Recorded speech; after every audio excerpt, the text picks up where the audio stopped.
Hi, everyone. Welcome to LH Podcast. I'm Leon. I'm Bob. And today we have a special guest, Scott Farquhar from Sotheby's, up North Shore. Hey, Scott, we have a list of properties you sold just on Arnold Street. So let's get that started by talking about this particular street. There are 17 properties sold in the last 10 years, all by you. 11 years. 11 years. Wow. Okay. And how many properties are there on Arnold Street? Total of 77. 77. Okay. So you sold. Do I need to check with that? Yeah. Because. How do you just. No, hang on. Then there's a small block of apartments. So, well, it might be 80. All right. 80-ish. Stop showing off. Well, 77. Wow. Yeah, it is 77. So yes. you sold pretty much 30% of the properties on that particular street. Can you tell us which one is your most memorable sales on that street? Out of Arnold Street? Yes. Just for Arnold Street? Yeah, just on Arnold Street. Oh, I think the sale of 65, obviously not just because it's the most expensive house. 65, okay. What's the price? That was 10.43. In? I can't tell you that now. God, that was years ago now. 2018. 2018, was it? June. Okay, there we go. There we go. At the time, we sold that one quietly off market. It was to a local purchaser who actually, interestingly enough, lived in the street. Oh, okay. And they were just up trading. Right. Okay. And that was a very, very good outcome. But, even going back to one of the very, very first ones there, which was number 12, which now that was way back when I first started at McConnell Bourne. That was 2.5 million, and that was in 2013. Wow. That was my first one, Spot right? on. Memory, wow. But no, that was, again, like that was just one of the first sales. But bearing in mind, for me, I've worked in this area, in this industry now since sort of about 1995. 30 years ago. A long time ago. Wow. Okay. So that's where I first started. Okay. I was there for 7.5 years as my first job. What was it like back then? Very different. Very different. None of this tech stuff, guys. None of this tech stuff. No RP data, no RP data. That was back in the days where domain. The Saturday Sydney Morning Herald. That's what everybody used. Well, obviously, you don't need the IP data. Like you are. It was very different. So like you'd have to place the ads in the paper. You'd have to jump on the phone to the Sydney Morning Herald. Yeah. Wow. Their phone number was 92821122. Come on. Come on. And you would call up and you'd literally have to go through property by property and verbally say the wording that you wanted within the ad. So they can find it. No, so then that's what they then printed, right? Wow. Okay. So sometimes if you had 25 properties, you'd be on the phone to them for hours. For sure. And then after that, obviously, then the paper would come out and then you'd find all the clients. They'd, wake up on a Saturday morning, all the buyers, and they'll be sitting down having breakfast with their highlighters and they'll be working out their run sheet for the day, et cetera, et cetera. That was before internet. That was well before internet. Yeah. Quite different. And even back in those days, we did still have the old teledecks full of buyers. Oh, wow. So you would meet Do you still have that now? No. Maybe archived somewhere. You'd probably have a little bit of dust on it, a few spider webs. Very valuable. But, we would still actually have clients that would pop into the office during the week, as in buyers. Yeah. And they'd say, I'm looking to buy a property in this area. And you'd sit them down like this sort of thing and you'd run through, have you seen anything else and what are your preferred suburbs and what are you looking for? Okay. And then they'd give you their sort of brief and criteria. Yeah. And you'd say, okay, that's great. What I'll do is I will organise a list of properties for you to come and see with me on Saturday. Wow, it sounds like every property is off market. Exactly. Right? Yeah. It's sort of similar, but like this is the original old school way of doing it. And so then you would have the buyers that would come back into the office on Saturday morning. You'd say, okay, I'll see you here at 9:30. Yeah. And you'd either put them into your car, Yeah. Or if not, they would follow you in their car, and you'd take them to a list of 4 or 5 properties. That's exactly what we're doing now. Excepting for the properties that we would take them to back then during the inspections. More often than not, the owners were still there. Okay. So you'd go to a house at 9:30 in the morning. Yeah.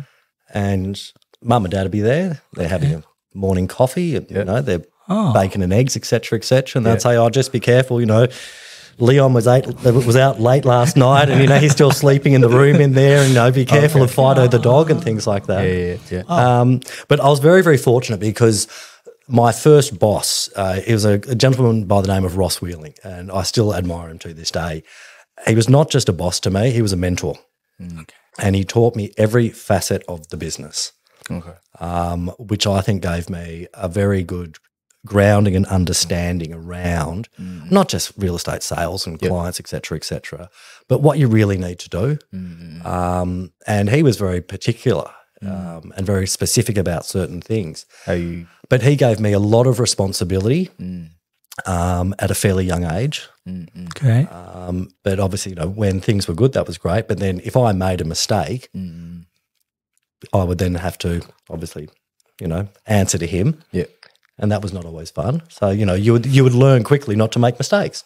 Okay. But even simply down to things like, accounts from suppliers, he would let me look after those. So, the accounts would come in for the month, for the signboards that we'd had installed, et cetera, et cetera. And if there are any mistakes there, and if I made a mistake, then obviously that would then fall on me to try and rectify it or speak to those suppliers and try and ask for a favour. So back in the days, usually how long does it take for you to sell a property? When I first started back then, it was very varied. Yes, there were properties that were sold and advertised, et cetera, and they would be offered more often than not via for sale. Okay.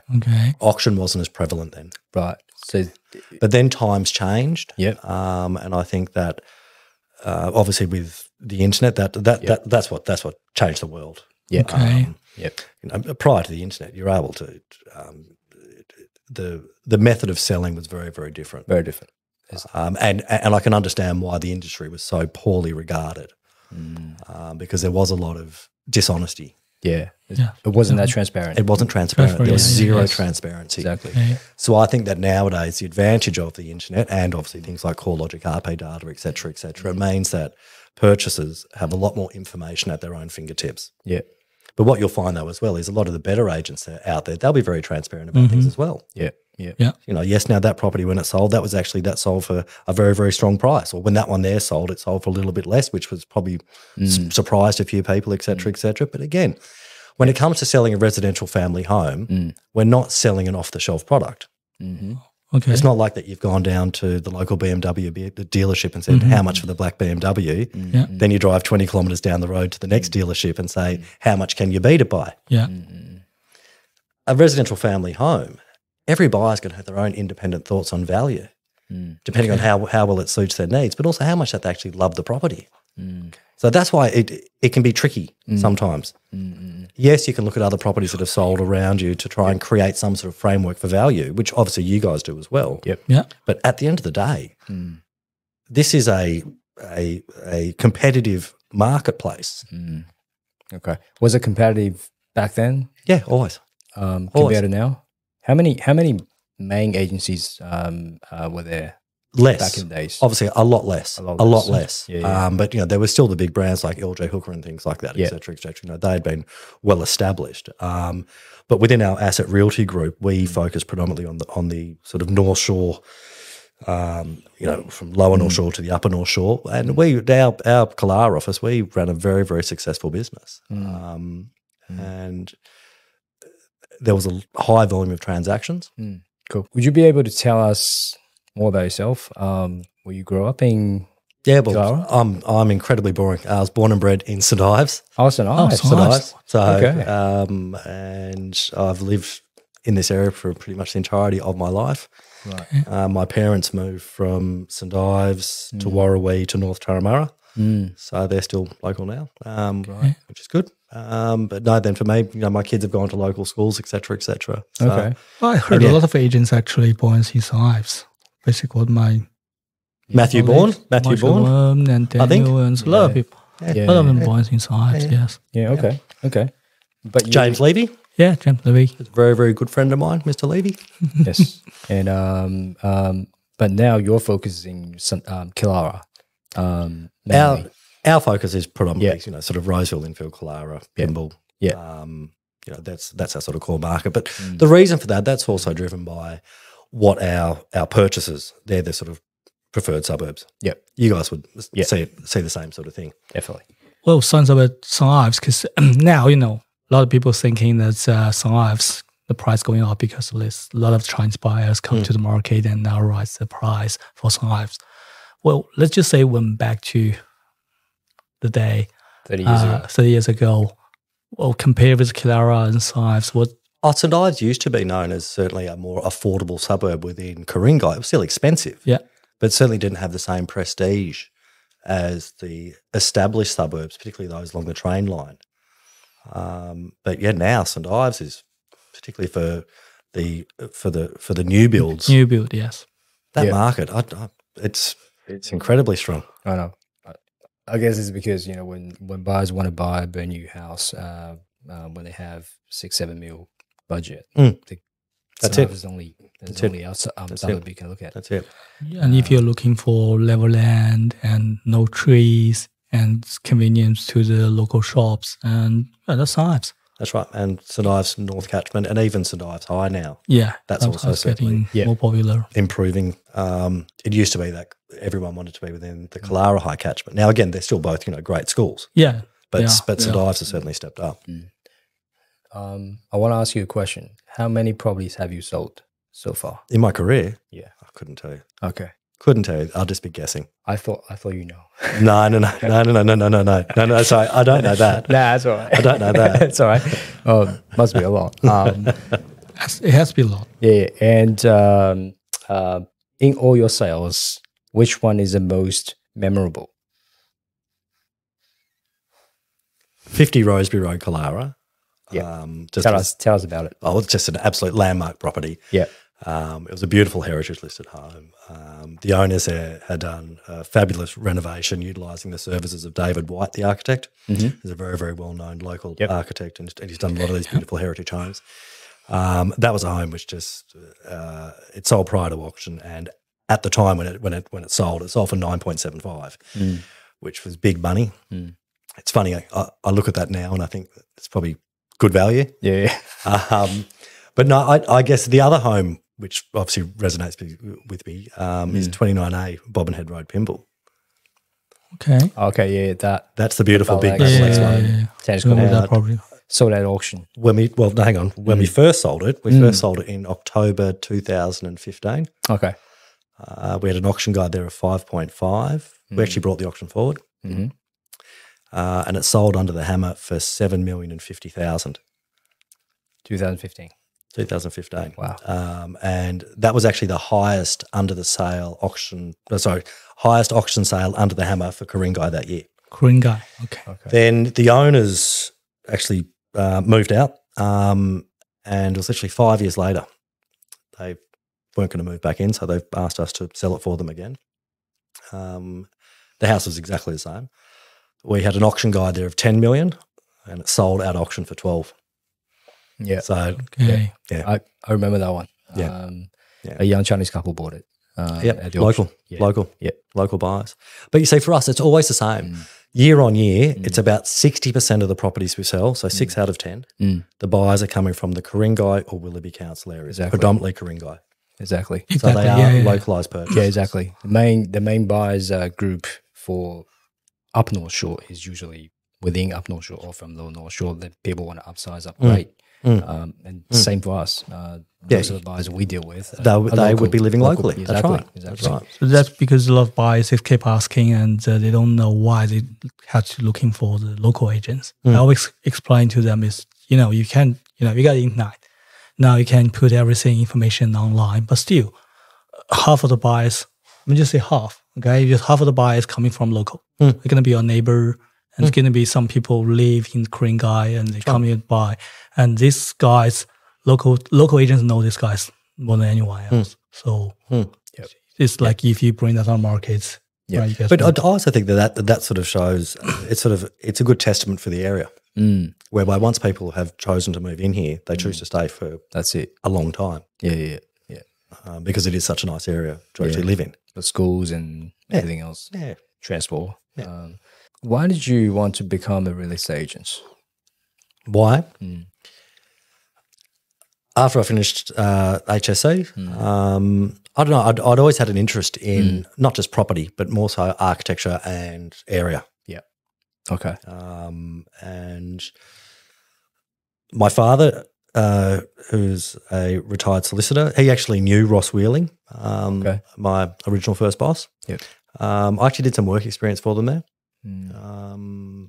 And that was probably my initial stepping stone. Right. And I just sort of knew from the very start that it just sort of felt right for me. Yeah. You know, like, you know, when you do something and it just feels right for you. Yeah.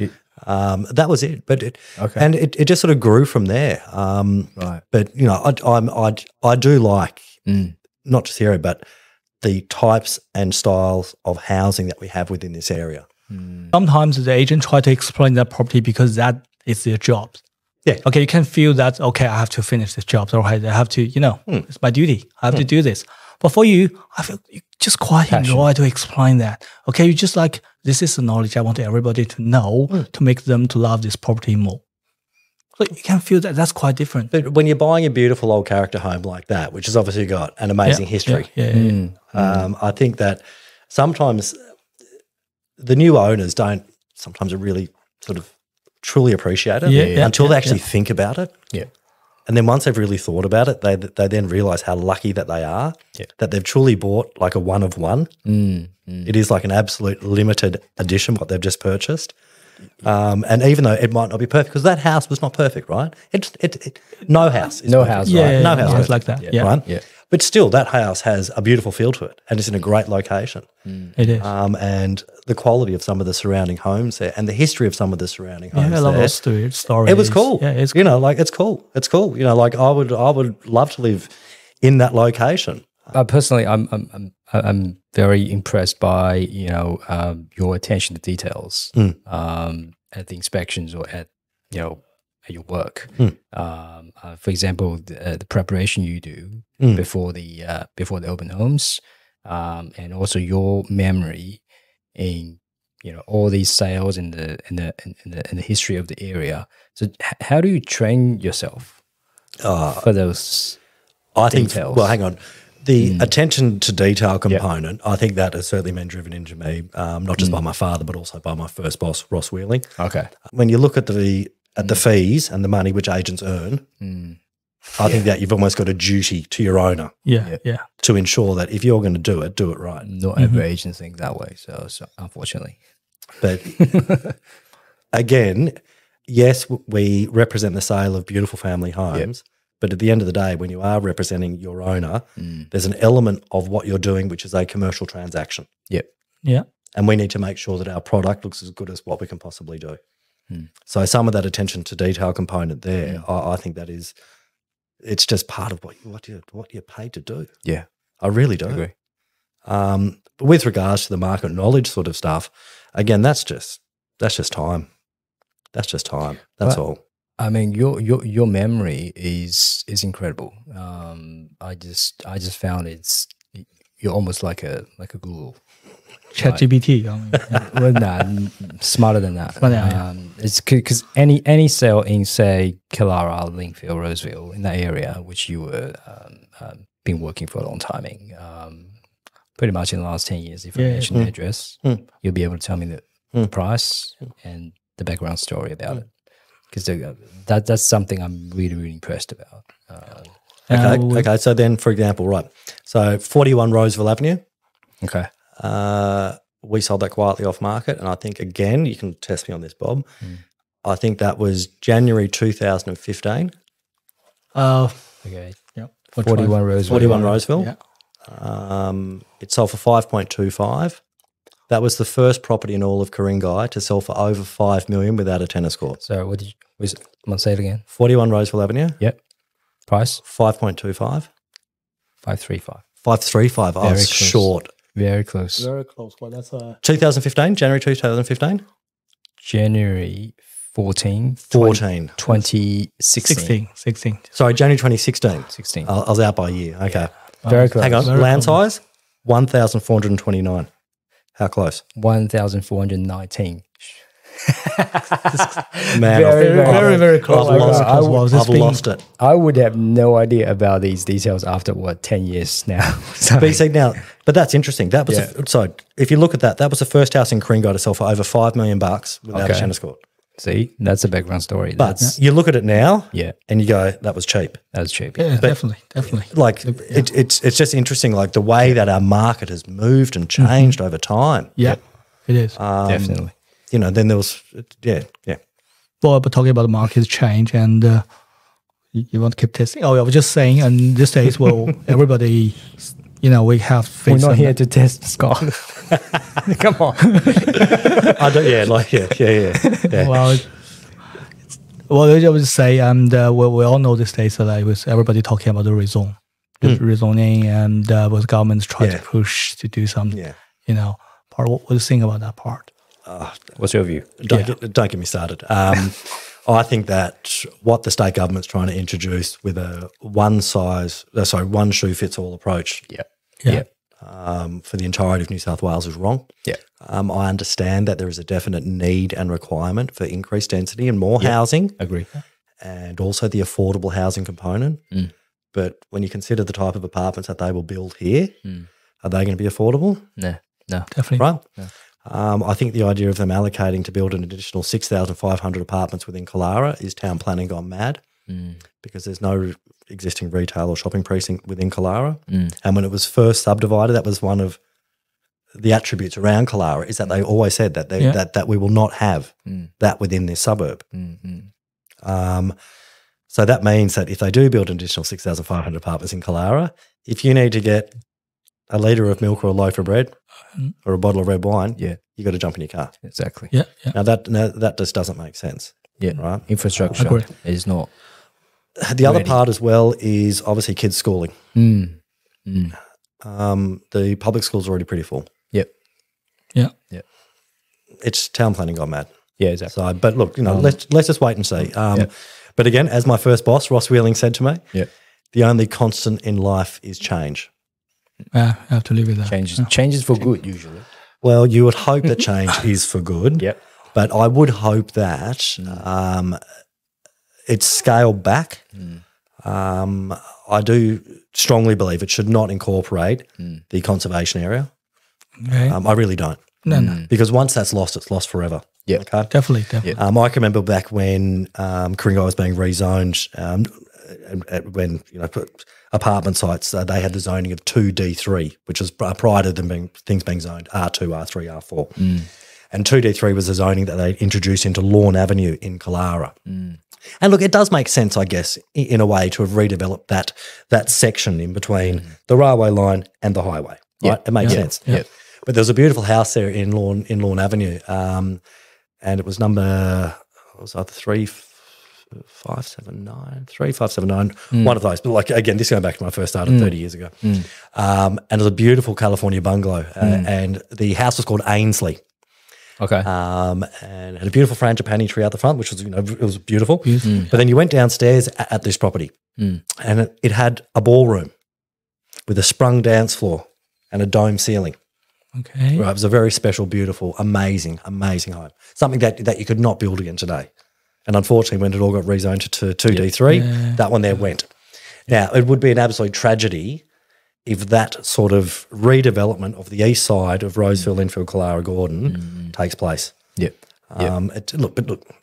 It's beyond our control. We can sit down here for Definitely days talking about this. digging a little bit into that topic, because we've been receiving a lot of people asking the same question, like if this change takes place, what that means to the housing price in Coringo. Do you think that will go up or down? A simple question.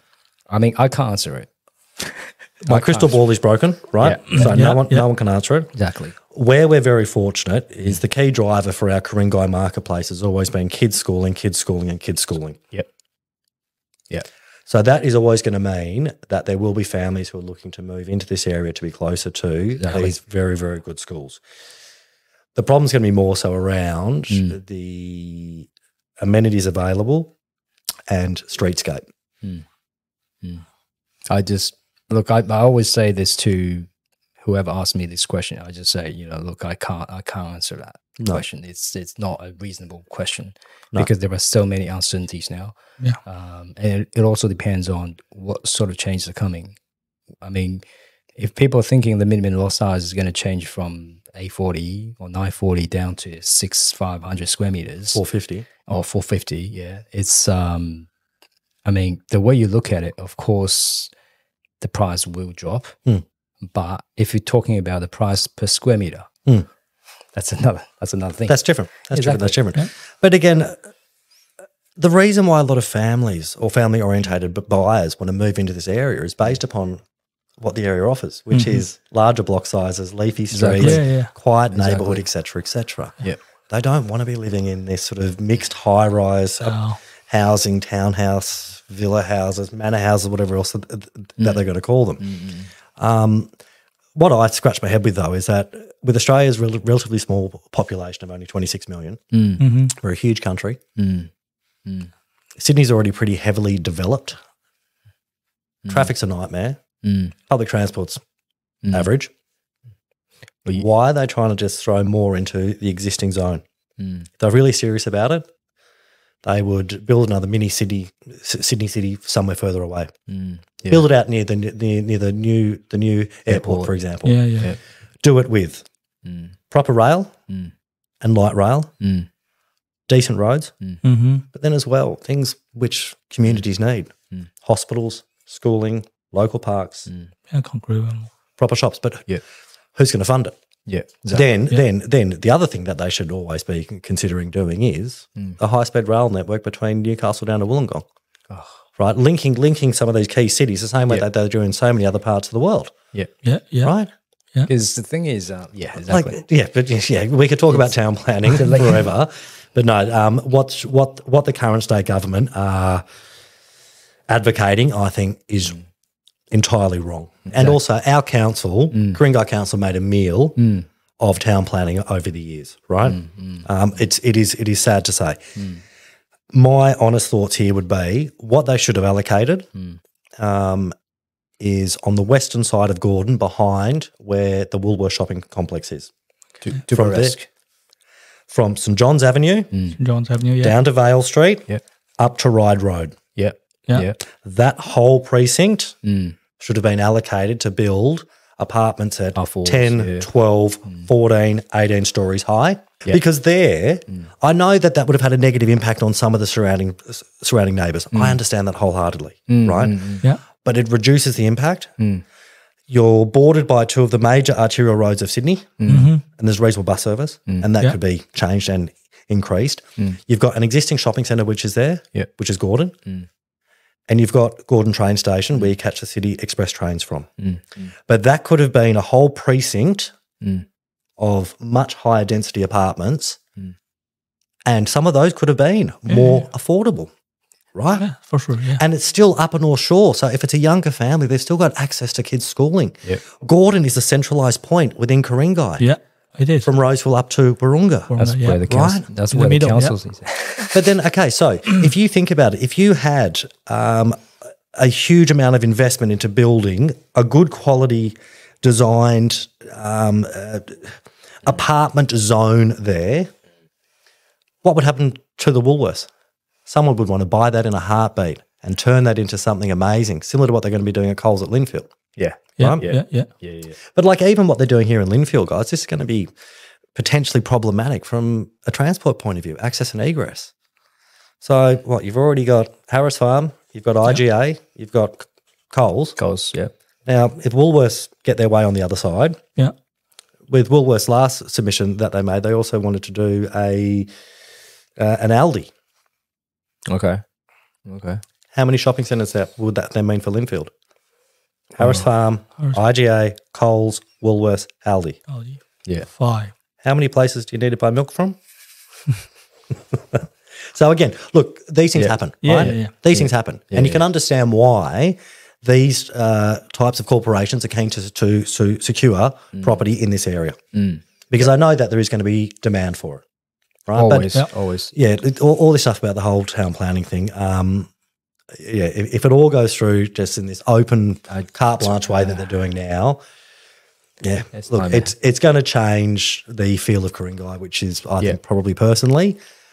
I mean, Not a great thing. we already see or hear people, want to move out of Ku-ring-gai because of these changes coming. But look, I think it's just too early. It's still too early to say. But I've also heard comments from certain purchasers right now that are saying to us that they're not sure if they want to move into an area. Exactly. Not just so much because there will be apartments built, but they don't want to move into an area where they're going to be going through 2, 5, 7, 10 years worth of construction. Yeah. Yeah, definitely. That makes sense. That makes a lot of sense. Well, if you think about when they build apartment blocks, where do they put the parking? Underground. Yeah, Which means that if you're going to be building on those sites, what do? They bring in the big, heavy machinery. Remember here in this area, it was about 2 years, right? Yeah. When they were going through that construction, and it was nightmare. So imagine going down every 2nd, 3rd, 5th street or whatever it is, Yeah. and there's another site being built, and more stop and go men, Yeah. Yep. and more trucks, and all of that. So look, who knows? Yeah. Who knows, guys? Yeah, Look, well. but it's as I've said, I understand that there is a definite requirement to increase housing density. Yeah. I think though that their strategy around what they're doing right now, it's so flawed. I think personally, I don't think you are like the person who loves change, because obviously you love this area. But that reminds me, because last year you do have change, because you start a new But at Sotheby's, for us, how's that happened? Yeah. as I mentioned, for me personally, it was my first agency. I was there for 7.5 years. I was in 11.5 years at my next agency at McGrath, and I did 10 years at McConnell Bourne. So I don't change all that often. Yeah. For us, it was just one of those things where, again, it just felt right. The timing was right. Okay. I felt that I just wanted to do something a little bit different. I still wanted to work within the same area. I like the Sotheby's brand because I think that, yes, it is a true global international brand, but also I think it's fairly well regarded, particularly from the type of clientele that are looking to purchase for us or those that want us to actually sell for them. Yeah. So, and I think it's a little bit different compared to some of the other real estate brands out there as well. But like all businesses, we could be working for Hot Dog Realty, right? It's more about the people that you've got working within your business. Yeah. That's what it's all about. Okay, let's talk about buyer's agents. Back in the days, Buyer's agents. When buyer's agents were first spoken about and introduced, everyone thought that it was just going to be so terrible, and that you all just wanted to go in there and try and just discount and things like that. Yeah. I can remember that there was this. Again, this came back years ago. No, I think that nowadays, and again, like when you look at other countries like the States, right? Yeah. Which is like half of the Quite normal. the sales. you look what's been taking place in Sydney's eastern suburbs. Buyers agents have been very, very prevalent there for longer. Comparative to the rest of Sydney. I think that the service which you guys provide to your clients is good because it helps educate, I think, probably in a different way. Sometimes you do need people to be able to sit down to you and say, hang on a second, if we just look at this logically, this does make sense. It's that old adage about just having sort of a fresh set of eyes overlook something, because realistically, you want to help a client secure the right property. Yeah.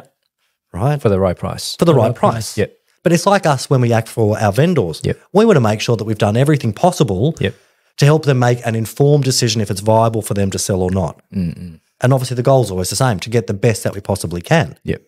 Sometimes not just about price. Right? It's not always always about price. The extra $1,000 or $5,000 or $10,000 for a lot of our owners, that's not important. Minimal. It's interesting that with buyers agents now, as you would have seen, there's so many more buyers agents who are come to market. who are active. Yeah. So you've seen a lot more in the last 12, 20, 24 months. There's a lot. There's a lot. Yeah.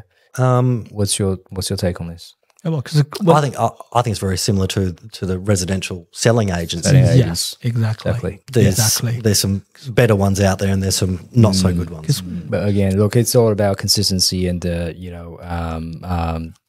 reputation we're trying to build up for the for ourselves and also for our clients who who may come back to us to buy another property. Or if not, or if not, the same as us, where so much of our business is word of mouth or referral based. Exactly. So we're trying to create a community. For all our clients who, because basically they're all neighbors now. Right? They're all bought in Ku-ring-gai. Right. Yeah. And they're also huge advocates for the area. That's it. So if they know that they've got a family member or a friend or a business partner who's looking to buy, and if they're already living here, obviously they will be telling them what a great area it is. Yeah. They're all same schools. Exactly. As well. As I often say to prospective purchasers, obviously no house, you're never going to tick 100 out of 100 boxes. It's not going to happen. But I would hate to be in a situation whereby you miss out on this property now and I see you at open for inspections in 3 months' time and 6 months' time and 9 months' time and 12 months' time. And then you say to me, I wish that I pushed harder on that house. Right? And again, if you ask most owners who've been living there, if they've been there for 7 years, 10 years, 15 years, 20, 50 years, whatever, when you say to them, when you bought your property, if you had to spend an extra 50 grand or 100 grand or 200 grand to secure it, would have you done it? Now, a lot of them say, oh, look, I could only afford to spend so much. But then a lot of them say, if I had the capability, absolutely, because it's been such a great house, it's been such a great area. So it's almost the same for what you are trying to do with your clients, help provide them with the right advice. Fee for service. Exactly. For the right service. Exactly. But it's also interesting too, like as you're saying there around education. Prior to the GFC, a lot of the homes that we were transacting were being bought by expats. They were offshore. They were living here previously. They were on obviously very, very big packages and getting huge bonuses. And they would buy property like you wouldn't believe. And, they would do it from offshore without even seeing it. Or they might have a mate who would come through or whatever it was. And then after GFC, that obviously sort of dried up. And then what we've seen is that since past COVID, a lot of the expats that are coming back, they're obviously coming back to Australia just, based on a few reasons, sort of security, safety, et cetera, et cetera.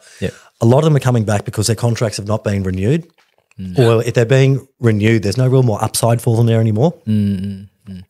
But they're coming back, and what we've noticed is that a lot of them are a little bit uneducated and a little bit shocked about how much the market's moved. Because they'll say, when I was here 5 years ago, I could buy a great house for $4 million.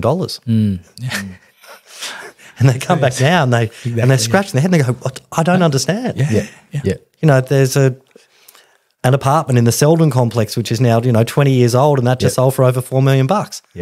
There you go. And that's when the buyer's agent can come in and just educate and, just bringing the knowledge and the experience. That's right. That's right. But I can understand how it would be a little bit confronting for some of these guys who are coming back and just like, wow, it is, prices have moved so much. But when you look at the long-term capital growth rates of Ku-ring-gai, it's just consistent, steady growth. Okay. Definitely. It might drop down a little bit, but we don't have huge ups and downs like other segments of the Sydney market. During your 30 years career, what time frame was most interesting or memorable time? What, COVID or GFC? Prior to GFC, 2006, 2007, market was crazy. That was just again a time of what we thought was going to be historically high growth, and then that sort of paled into insignificance after COVID. Because during COVID, that was different. That was different. But it was fascinating because at the start of COVID, all the banks and all the experts, what did they all say? They said that the market was going to drop between 10 to 30%, depending on how pessimistic their views were. What happened? The polar opposite. The opposite. And it happened with such speed and swiftness. It was crazy. But now you look back, it kind of makes sense. People want to buy large land or bigger home because you have more space. But during pandemic, especially when you can't go out. But Leon, some of those properties which were selling, which had been purchased 12 months prior for X. and then it sells for $1.5 million more 12 months later. Like that was unsustainable growth. Right. So our market probably, it's certainly, corrected. it's come back a bit and it now has, without doubt, corrected. The interest rate rises have slowed things down a little bit, but I don't think it's necessarily reduced prices. I just think it's sort of some of, just not all of them. depending on property type. Exactly. A-grade real estate's always going to be A-grade real estate. There's always going to be a market for it. Okay. I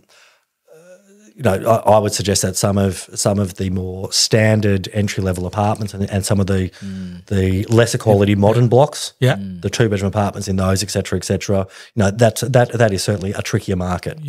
Because the primary buyers for those being first home buyers and investors. They're the ones that have probably been hurt the most via these rate rises. But for most family purchases, no, we've not seen a huge slowdown. No. They are being a little bit more conservative, which is understandable. But what we find is for a lot of our family buyers in this area, when things slow down a little bit, what it means is they just sit on the fence for a while and they just take stock. They are a little bit more cautious with their spending, but they don't all of a sudden have to do mortgage sale signboard out the front. It just means if they're going to go on a family holiday, rather than go to Noosa for 2 weeks, they'll go to the Gold Coast for 1, right? Or if they're looking at upgrading their car, they might release it for a further 12 months, right? Another question is, are you seeing there are less or more cash buyers these days compared to, say, GFC or pre-GFC? No, there's a lot of cash buyers out there. A lot more cash buyers. A lot more cash buyers. It's funny. I was actually thinking about this literally only the other day. Thinking about from the last sort of half a dozen properties that we've transacted, and I thought I've only had to go and actually meet a bank value at probably half of them. Right. So that means the buyers aren't getting financed. Exactly. Right. Yeah, that's a good point. Like that was something I just hadn't thought about for a while. And I thought, hang on, that one there, that's exchange and settlement's just around the corner. I thought, I haven't had to go to the property with a bank valuer. Yeah. Because I read something the other day, almost 30% of the luxury home sales in the last 12 months or 18 months, I can't remember, as being cash buyers. That's phenomenal. I mean, now I think like properties, especially in the eastern suburbs, over 10, 20, 30 mil. That's right. 30% of them are cash. I guess, look, when the property price is higher, especially now with the high interest rate, it kind of makes more sense.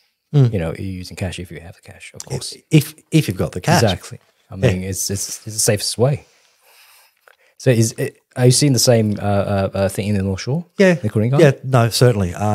There's if you've got a buyer running around with a budget of 4 million, 6 million, 8 million, 10 million, 10 million plus, like a lot of our owners aren't forced to sell in the same way that a lot of our buyers are not forced to buy. And as you know, the more expensive the property, the fussier the buyers get.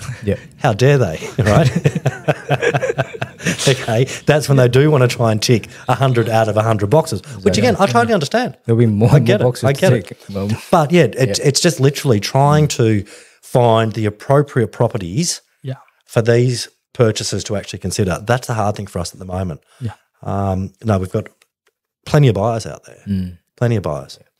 I guess that's all from us. Thanks, Scott, for your very, very informative session today. Gentlemen, thank you so much for having me here today. It's always fun having a chat to you guys. And we'll be seeing you in the open inspection and auctions all the time. Excellent. I'll be seeing you out and about tomorrow, probably. Yeah, exactly. Maybe tonight.